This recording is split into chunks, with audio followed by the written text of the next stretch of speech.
কেমন আছো? আর আমি খুব ভালো আছি। তো পিঙ্কিস ব্লগে তোমাদের সবাইকে স্বাগত। আর দেখতেই পাচ্ছ আমরা সবাই রেডি হয়ে রয়েছি। আর এখন বাজে ভোর 4টে, সকাল সকাল উঠে রেডি হয়ে গেছি।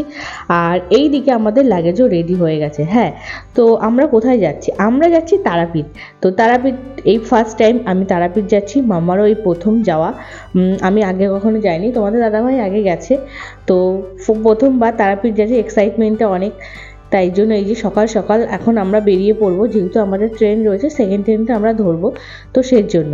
আর মামাও সকাল সকাল উঠে গেছে, ও বুঝতে পেরে গেছে যে আমরা কোথাও ঘুরতে যাবো, তো সেই জন্য সকাল সকাল উঠে গেছে, না হলেও কখনোই এত সকালে ওঠে না। তো আমরা এখন বেরোবো, তো চলো তোমাদের সাথে আবার পরে ট্রেনে উঠে দেখা হচ্ছে। এই যে আমরা ট্রেনে উঠে গেছি, স্টেশনে আমরা আস্তে আস্তে ট্রেনটা ঢুকে পড়েছি, তো তাড়াতাড়ি করে আমরা ট্রেনে উঠে পড়েছি। আর মামাকে নিয়েও পাপা দাঁড়িয়েছে, যেহেতু আমরা এখনো বসার জায়গা পাইনি, কারণ সকাল টাইমটা ট্রেনে অনেকটাই ভিড় থাকে। দেখতেই পাচ্ছ যে সব সিটে মানুষ বসে আছে, দেখো যে কতটা ভিড়। আর সকাল টাইমে যারা মানে ফুল নিয়ে যায়, তাদের এই যে দেখো কত ফুল নিয়ে যাচ্ছে, এই সময়টা খুব ভিড় থাকে। তো এর জন্য অনেকক্ষণ দাঁড়িয়েই আমাদের যেতে হচ্ছে। অনেকক্ষণ দাঁড়ানোর পরে দুজন উঠে গিয়ে আমাদের জায়গা দিল বসার জন্য। তো তারপরে মানে সব শেষে একটু বসতে পারলাম, যেহেতু মাম্মাকে কোলে নিয়ে তো একটু কষ্ট হচ্ছিল।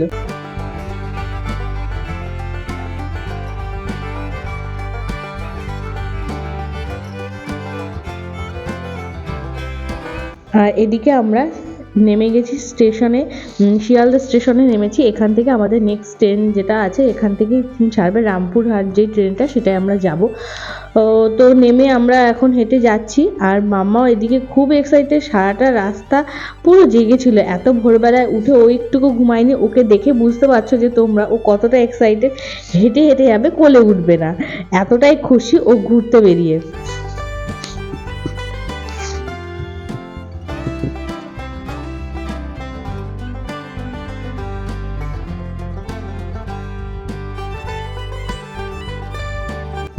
এখানে আমরা দাঁড়িয়ে রয়েছি ট্রেনের জন্য, নেক্সট ট্রেন খবর কোথায় দেবে সেটা। তো এখন আমাদের খবর হলো এই যে 9 নম্বরে আমাদের ট্রেন দিয়েছে। আমাদের কোচ ছিল D2 345, আমাদের সিট নাম্বার ছিল এটাই 345। তো আমরা D2-তে সামনে পৌঁছে গেছি, মা উঠছে, এখন আমরা সবাই উঠে পড়ি, কারণ ট্রেন ছাড়ার টাইমও হয়ে গেছে, ছেড়ে দেবে এখনই।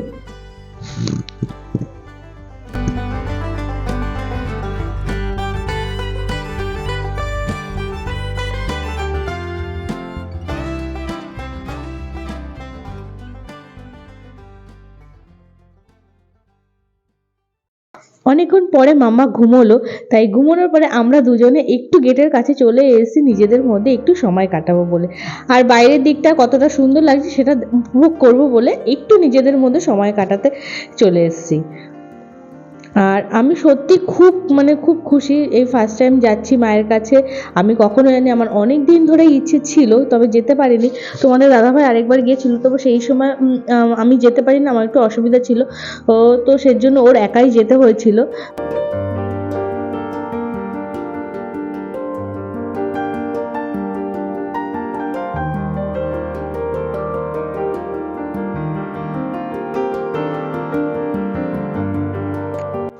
তো বন্ধুরা, এখন বাজে 9টা 34, এই আমরা বর্ধমান স্টেশনে ঢুকছি।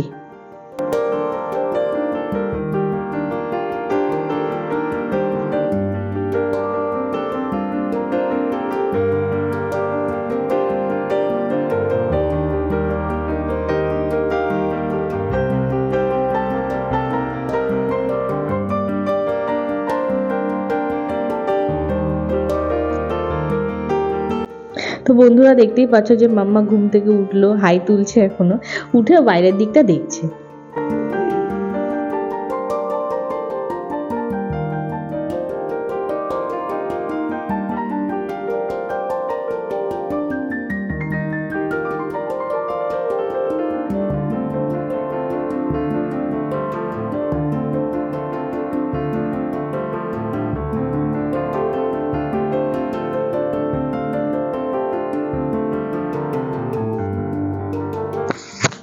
তো বন্ধুরা, আমরা নেমে গেছি ট্রেন থেকে, আমরা পৌঁছালাম রামপুরহাট। এখান থেকে আমরা গাড়ি ধরবো যে তারাপীঠে যে আমরা হোটেলে থাকবো সেখানে যাওয়ার জন্য।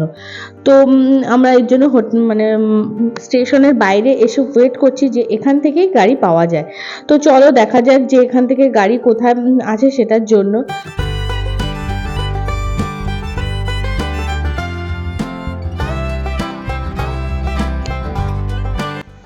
তো বন্ধুরা দেখো, এখানে আমরা গাড়ি পেয়ে গেছি, আমাদের লাগেজ উপরে তোলা হচ্ছে। ও এখানে আরেকটা কথা বলি, এখানে গাড়ির সিস্টেম হচ্ছে 4 জনের সিট 200 টাকা, আর তুমি একজন যাও দুজন, তো ওরা 4 জনের হিসেবে সিটটা ধরে রাখে। তো আমরা 3 জন ছিলাম, তো কিছু করার নেই, উপায়হীন, কারণ এখন আমাদের নিতেই হবে। তো আমরা 3 জনই 4 জনের সিটটা নিয়েছিলাম 200 টাকা দিয়ে। তো সেই তাতে করে আমরা যাচ্ছি হচ্ছে হোটেলে। আর আমাদের হোটেলটা তোমাদের দাদাভাই আগে যে চেনা ছিল, মানে আগে এসেছিল, সেখানে সেই হোটেলে আমরা ডাইরেক্ট যাব, আমরা অন্য কোনো হোটেল আর ঘুরবো না, যেহেতু আমাদের ওটা জানা আছে। আর ওখানে আমাদের আগে থেকে ফোন করে রাখা ছিল। হোটেলটার নাম হচ্ছে বিনাপানি হোটেল। তো আমরা ডাইরেক্ট যাচ্ছি সেই হোটেলেই। আর এদিকে দেখো মামা ঘুমিয়ে পড়েছে।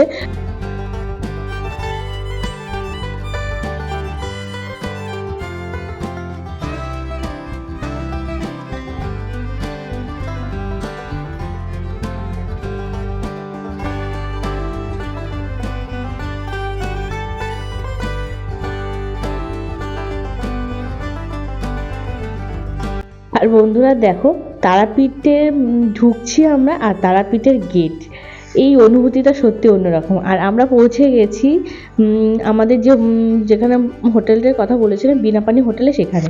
তো সেখানে যে ফর্মালিটিগুলো থাকে সেটাই আমি করছিলাম, ফোন নাম্বার, নাম, ঠিকানা, সেগুলো আমি লিখছিলাম। এদিকে মামা ঘুমিয়ে রয়েছে। আমাদের রুম দেখাও হয়ে গেছে, তোমাদের দেখাবো। তো চলো কীরকম রুম নিলাম কি নিলাম চলো দেখা যাক।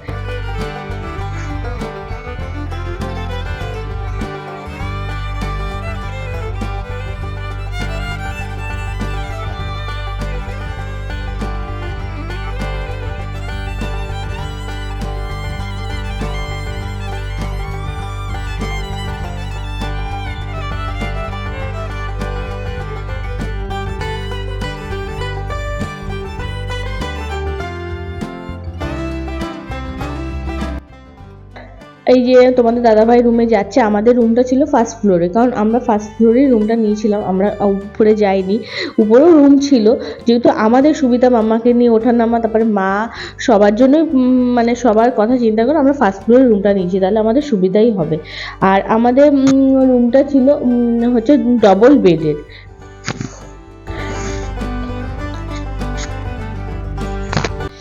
এই যে আমাদের রুম ভাড়া পড়েছিল 1000 টাকা। আর যেহেতু এই সময়টায় অতটা গরম ছিল না, তাই জন্য আমাদের এসি লাগেনি, তবে আমরা গিজার নিয়েছিলাম, গিজারের জন্য আলাদা হিসাবে চার্জ ওরা 100 টাকা করে নিয়েছিল। আমাদের দুটো বেড ছিল, ডবল বেড ছিল একসাথে, মিডিয়াম সাইজের রুম ছিল, খুব বেশি ছোটও না খুব বেশি বড়ও না, তবে একটা রাতের জন্য এর থেকে খুব বেশি ভালো প্রয়োজনও ছিল না আমাদের। তো আজকে ভিডিওটা আমাদের সবকিছু আর দেখাতে পারলাম না, যেহেতু ভিডিওটা অনেকটা বড় হয়ে যাচ্ছে। বাদ বাকিটা নেক্সট ভিডিওতে দেখাবো। তো আজকের মতো টাটা। আমার ভিডিওগুলো ভালো লাগলে প্লিজ সাবস্ক্রাইব করো।